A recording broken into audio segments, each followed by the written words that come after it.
नमस्कार विद्यार्थी मित्रांनो, तुम्हा सर्वांचं खूप खूप स्वागत आहे आपल्या या यूट्यूब चॅनलवर. तर विद्यार्थी मित्रांनो, सावित्रीबाई फुले पुणे युनिव्हर्सिटीमध्ये जर तुम्हाला ॲडमिशन घ्यायचं असेल तर त्यासाठी सुरुवातीला तुम्हाला एक ऑनलाईन एंट्रन्स एक्झामिनेशन द्यावी लागत असते. त्या मार्कच्या बेसिसवर तुमचं ॲडमिशन प्रोसेस चालू होत असते. तर या अगोदर बघा, आपण खूप सारी इन्फॉर्मेशन जी आहे तर ती इन्फॉर्मेशन आपण बघितलेली आहे. तर या अगोदर तुमची एंट्रन्स एक्झाम झाली होती, त्यानंतर तुम्हाला किती मार्क्स पडलेले आहे त्याविषयीसुद्धा आपण माहिती बघितलेली आहे. आता त्यानंतर पुढची जी प्रोसेस असणार आहे, मेरिट लिस्ट. आता मेरिट लिस्ट जी आहे तर ती आता वेबसाईटवर आलेली आहे. तर त्याविषयी विद्यार्थी मित्रांनो माहिती बघणार आहोत. तसेच पुढील जे ॲडमिशन प्रोसेस जी आहे तर त्याविषयीसुद्धा माहिती बघणार आहोत. तर व्हिडिओ संपूर्ण बघा, म्हणजे तुमचे डाऊट्स जे असतील ते डाऊट्स क्लिअर होतील. तर बघा विद्यार्थी मित्रांनो, merit list of student for admission to MSc geo informatics for academic year 25-26. Intake capacity बघा, किती विद्यार्थी ते घेणार आहेत. तर टोटल 60 विद्यार्थी सीट्स प्लस स्पोर्ट किंवा culture over and above 2 seats आहेत. अशा टोटल 62 सीट्स ते घेणार आहेत. तर बघा विद्यार्थी मित्रांनो, त्यांनी हॉरिझॉन्टल रिझर्वेशनचं सुद्धा या ठिकाणी माहिती दिलेली आहे. त्यानंतर बघा, कोटा ऑफ ॲडमिशन SPPUचं 70% सीट्स असणार आहे. 42 सीट्स टोटल. अदर सीट्स ज्या आहेत 30% आहेत, तर त्या 18 सीट्स आहेत. त्यानंतर स्पोर्ट किंवा कल्चर ओव्हर अँड अबाव त्याच्यात 3% सीट्स आहेत, तर त्याच्या 2 सीट्स घेणार आहे. अशा टोटल 62 सीटचं त्यांनी डिस्ट्रीब्युशन जे आहे तर त्यांनी दिलेलं आहे. त्यानंतर बघा विद्यार्थी मित्रांनो, distribution of seats intake 60+2. So त्यांनी या ठिकाणी तुमच्या कॅटेगरीनुसार किती जागा असणार आहे त्याविषयी माहिती त्यांनी दिलेली आहे. तुम्ही स्क्रीनवर ते बघू शकता. त्यानंतर बघा विद्यार्थी मित्रांनो, पुढे बघा ॲडमिशन प्रोसेसविषयी माहिती दिलेली आहे. Savitribai Phule Pune university SPPU formerly university of Pune department of geography. बघा, तर procedure for admission academic year 25-26. The link for online submission of admission form will be active from 18/6/2025. बघा, आजपासून जी ॲडमिशन फॉर्मची लिंक जी आहे तर ती ॲक्टिव्ह झालेली आहे. The detail step to be follow by qualify candidate for admission are provided at following links. बघा, खाली या ठिकाणी लिंक दिलेली आहे, त्यावर त्यांनी स्टेप्स दिलेले आहे की जो ॲडमिशन फॉर्म आहे तर तो कशा प्रकारे फिल करायचा आहे. त्यानंतर बघा, त्याविषयीसुद्धा आपण माहिती बघणार आहोत. सुरुवातीला जी प्रोसेस दिलेली आहे संपूर्ण माहिती घेऊयात. त्यानंतर मेरिट लिस्ट कॅन्डिडेटची मेरिट लिस्ट बघूयात. त्यानंतर मग पुढची जी ॲडमिशन प्रोसेस कशी असणार आहे त्याविषयी आपण माहिती बघणार आहोत. Students on the merit list should ensure to secure their admission by paying the required fee within 3 working day from the opening of the link admission on SPPU website. Failure to do so will result in the cancellation of their claim to be admission. बघा विद्यार्थी मित्रांनो, आजपासून link active झालेली आहे. आजचा दिवस धरून पुढचे 3 दिवस जे आहेत तर ती लिंक ॲक्टिव्ह राहणार आहे आणि त्या ठिकाणीच तुम्हाला पेमेंट करायचं आहे. त्यानंतर बघा, if any query for further details contact department of geography Savitribai Phule Pune university Ganesh Khind Pune. या ठिकाणी तुम्हाला काही क्युरी असेल तर डायरेक्ट तुम्ही युनिव्हर्सिटीला जाऊन त्या ठिकाणी तुमचे काही प्रश्न असेल तर तुम्ही विचारू शकता, किंवा त्यांनी ईमेल ID दिलेला आहे खाली आणि टेलिफोन नंबरसुद्धा दिलेला आहे, यावर तुम्ही कॉन्टॅक्ट करू शकता. त्यानंतर बघा विद्यार्थी मित्रांनो, पुढील माहिती बघूयात. आता हे जनरलचे 30% जे सीट्स आहेत, 13 सीट्स आहेत. तर त्यामध्ये बघा, जे विद्यार्थी क्वालिफाय झालेले आहेत तर त्यांची नावं दिसतील तुम्हाला स्क्रीनवर, कॅटेगरी दिसतील आणि त्यानंतर युनिव्हर्सिटी आणि त्यांना जे मार्क्स पडलेले आहेत तर त्याविषयी बघा माहिती तुम्ही बघू शकता. त्यानंतर बघा, आता पुढील जे आहे जनरल 30% ऑदर, म्हणजे 30% ऑदरचे जे आहे 5 सीट्स आहेत तर त्यांचे बघा स्टुडंटचे नाव दिलेले आहे. त्यानंतर कॅटेगरी, युनिव्हर्सिटी, टोटल मार्क्स जे ऑनलाईन एंट्रन्स एक्झामिनेशनमध्ये पडलेले आहे त्याविषयी माहिती दिलेली आहे. त्यानंतर बघा विद्यार्थी मित्रांनो, SC कॅटेगरीचे जे 13% सीट्स आहेत, म्हणजे टोटल पाच विद्यार्थी ते घेणार आहेत. त्यांचे नाव स्क्रीनवर बघा तुम्ही, तसेच किती मार्क्स पडलेले आहेत त्याची माहितीसुद्धा तुम्हाला भेटेल. त्यानंतर बघा SC कॅटेगरीचे ऑदर 2 शीट्स आहेत, म्हणजे 2 जागा आहेत. तर त्यामध्ये विद्यार्थ्यांची नावं दिलेली आहे, मार्क्स बघा किती पडलेला आहे. त्यानंतर ST कॅटेगरी 7% SPPU युनिव्हर्सिटीचे 3 शीट्स आहेत. त्यानंतर मार्क्स पण बघू शकता तुम्ही. आता ST कॅटेगरीचे ऑदरचे बघूयात. त्यासाठी एकच शीट्स आहेत. तर हा एक विद्यार्थी सिलेक्ट झालेला आहे, त्याचे मार्क्स तुम्ही बघू शकता. अशाच प्रकारे प्रत्येक कॅटेगरीचे SPPU युनिव्हर्सिटीचे विद्यार्थी तसेच ऑदर युनिव्हर्सिटीचे विद्यार्थी अशी माहिती त्यांनी दिलेली आहे. DTAचे बघू शकता. त्यानंतर बघा NTBचे तुम्ही स्क्रीनवर बघू शकता. व्हिडिओ पॉज करून तुम्ही हे नावं जे आहेत तर ते नावं बघू शकता. त्यानंतर NTC. त्यानंतर बघा पुढील कॅटेगरी आहे NTDचे SPPUच्या 1 शीट्स आहेत. तर या ठिकाणी बघू शकता. त्यानंतर बघा OBC कॅटेगरीचे बघा या ठिकाणी SPPU युनिव्हर्सिटीचे आणि ऑदरचे हे विद्यार्थी आहेत.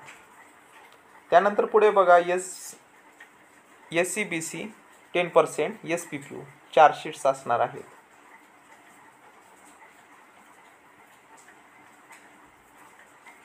SCBC ऑदरची. त्यानंतर EWS 10% आणि 10% ऑदर अशा वरती 4 शीट्स आहेत आणि ऑदरमध्ये 2 शीट्स आहेत. त्यानंतर बघा आणि लास्ट स्पोर्ट किंवा कल्चरचे 3% जे आहे तर त्याचे 2 शीट्स आहेत. तर ते खाली दिलेले विद्यार्थी असणार आहेत. तर बघा विद्यार्थी मित्रांनो, आपण MSc geography department of geography अंतर्गत जो कोर्सेस आहे MSc जिओ इन्फॉर्मेटिक्स, तर याविषयी आपण या व्हिडिओच्या माध्यमातून माहिती बघितलेली आहे. आता पुढील जी प्रोसेस ॲडमिशन प्रोसेस आहे या ठिकाणी आपल्याला लिंक दिलेली आहे, म्हणजे तुम्हाला ॲडमिशन फॉर्म कशा प्रकारे भरायचा आहे तर त्याविषयी आता माहिती बघूयात. तर या ठिकाणी बघा विद्यार्थी मित्रांनो, process for admission to graduate, post graduate तसेच integrated programme 25-26 step to be follow by qualified students. यामध्ये बघा qualified students should take the following steps and complete the admission process, fill in the admission form and upload necessary document. Students in the list should be use apply button which is display in the apply for admission column on their dashboard of online application. तर बघा विद्यार्थी मित्रांनो, तुमच्या log इनला ॲप्लायचं जे button आहे तर त्यावर click करायचं आहे. त्यामध्ये डॅशबोर्ड जो असणार आहे त्यामध्ये ऑनलाईन ॲप्लिकेशन हा ऑप्शन दिसेल. त्यावर जाऊन तुम्हाला जो फॉर्म आहे तर तो फॉर्म फिल करायचा आहे. तुमचा ID पासवर्ड सेम असणार आहे, तुमचा ईमेल आय डी असणार आहे. पासवर्ड जो क्रिएट केलेला असेल तर तो तुमचा पासवर्ड असणार आहे. पासवर्ड फॉरगेट पण करून तुम्ही फॉर्म फिल करू शकता. For the students in the waiting list, this button and subsequent process will be available after the admission of the candidates from the merit list. जे वेटिंगचे विद्यार्थी आहेत तर त्यांचे बघा जे ॲप्लाय बटन जे आहे तर ते जेव्हा मेरिट लिस्ट लागणार आहे available after the admission of candidate from the merit list, त्यावेळेस तुम्हाला बघा ते बटन ॲप्लाय होऊ शकतं. After the clicking the apply button, fill in the necessary information in the admission form and then click on proceed to next button to upload the document. बघा व्यवस्थित form fill करून घ्यायचा आहे आणि जे documents लागणार आहे कॅटेगरीचं विद्यार्थ्यांना तुमचे कास्ट सर्टिफिकेट वगैरे व्यवस्थित, तसेच OBC विद्यार्थ्यांसाठी तसेच NTVJ या विद्यार्थ्यांसाठी NCL लागेल, तर ते व्यवस्थित तुम्हाला डॉक्युमेंट अपलोड करायचे आहे. त्यानंतर बघा Once all the documents are uploaded, then click the send for department approval button. मग approval button वर क्लिक करायचं आहे. Student should upload the scan copies of the mark list, mark sheet and other required documents. बघा योशीर scan copy तुम्हाला पाठवायचे आहे. If the result of the qualifying examination is awaited or not declare, admission will be confirmed only if the student qualify the examination. Such students will be admitted provisionally. In case students fails to pass in the qualifying examination, his her admission shall be cancelled automatically. बघा विद्यार्थी मित्रांनो, जे appear विद्यार्थी होते तर त्यांनी सुद्धा application form fill केलेला आहे. तर असे जे विद्यार्थी आहे तर मग त्यांचं जर रिझल्ट फेल आला तर त्यांचा ॲटोमॅटिक कॅन्सल होणार आहे ॲडमिशन. जे पास आहे तर त्यांना नक्कीच ॲडमिशन जे आहे तर ते भेटणार आहे. त्यानंतर बघा पुढची प्रोसेस असणार आहे approval of admission form by the department. The department will be verifying all the documents and approve the admission form. बघा मग डिपार्टमेंट जेव्हा तुमचा अप्रूव्ह करणार आहे त्यानंतर बघा the documents of the student seeking admission against sports culture quota will be verified by director sports SPPU and head CPA Lalit Kala Kendra SPPU respectively. The admission of the students under the quotas will be confirmed only after the approval from the above authorities. The students needs to upload the relative documents for their claims. Departments will be carry out validation process. म्हणजे पुढील जी process असणार आहे तर त्याविषयी त्यांनी माहिती दिलेली आहे. तर हे डिपार्टमेंटची प्रोसेस आहे. तुम्ही संपूर्ण माहिती व्यवस्थित बघू शकता. त्यानंतर बघा generation of admission challans and payment of fee. बघा पेमेंट आणि फी विषयी त्यांनी माहिती दिलेली आहे. After approval of the admission form by the department pay print admission challan link will be available in the admission details under the menu. This link will be generated admission challan to pay required fee. तुम्ही ती fee जी आहे तर ती online किंवा offline दोन्ही प्रकारे भरू शकता. तर ऑफलाईन केलं तर त्याविषयी त्यांनी माहिती दिलेली आहे. चलन म्हणून सुद्धा भरू शकता. As the course starts, the department will be issue instruction about credit course selection process accordingly the tuition fee.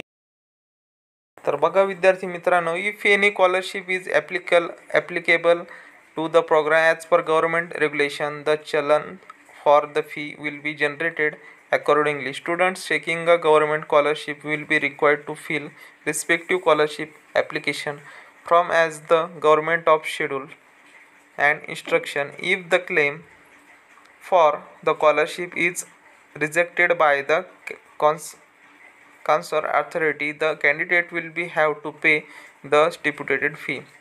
बघा जर तुमची स्कॉलरशिप जर आली नाही तर तुम्हाला फी भरावी लागणार आहे. त्याविषयी माहिती दिलेली आहे. Student should be pay the fee online using debit card credit card. After paying the fee student can download the payment receipt. Provisionally admission will be given only after the payment of the fee as mentioned in the चलन. या ठिकाणी बघा provisionally ॲडमिशनचं जे आहे तर ते बघा जे विद्यार्थी फी पेमेंट करतील तर त्यांच्याच त्या ठिकाणी माहिती दिलेली आहे प्रोविजनल ॲडमिशन विषयी. त्यानंतर बघा last day of payment for merit list and opening of waiting list. या ठिकाणी बघा लास्ट डे जो आहे पेमेंटचा फॉर मेरिट लिस्टसाठी and opening waiting list. Last day merit लिस्टसाठी, त्यानंतर ओपनिंग ऑफ वेटिंग लिस्टमध्ये जे विद्यार्थी असणार आहे तर त्यांच्यासाठी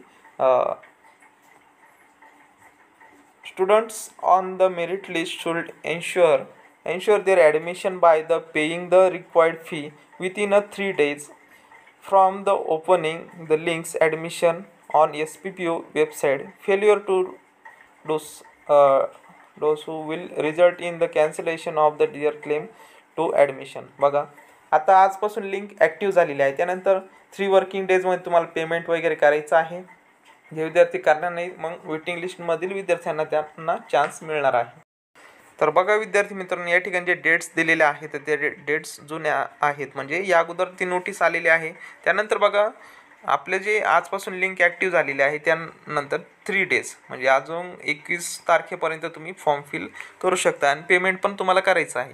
त्यानंतर बघा म्हणजे वेटिंगचे विद्यार्थी आहे बघा खाली माहिती दिलेली आहे. The waiting list will be open and operated after the due the period for the merit list is over. बघा जेव्हा मेरिट लिस्ट ओव्हर होणार आहे म्हणजे ॲप्लिकेशन आणि पेमेंट करण्यासाठी बंद होणार आहे, त्यानंतर वेटिंग लिस्ट जी आहे तर ती ओपन होणार आहे. तर बघा विद्यार्थी मित्रांनो, अशा प्रकारे आज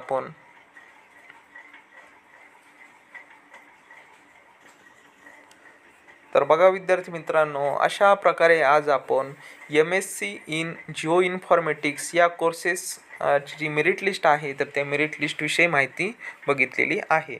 त्यानंतर फॉर्म पण ॲडमिशन फॉर्म जो आहे तर त्याची लिंक पण ॲक्टिव्ह झालेली आहे.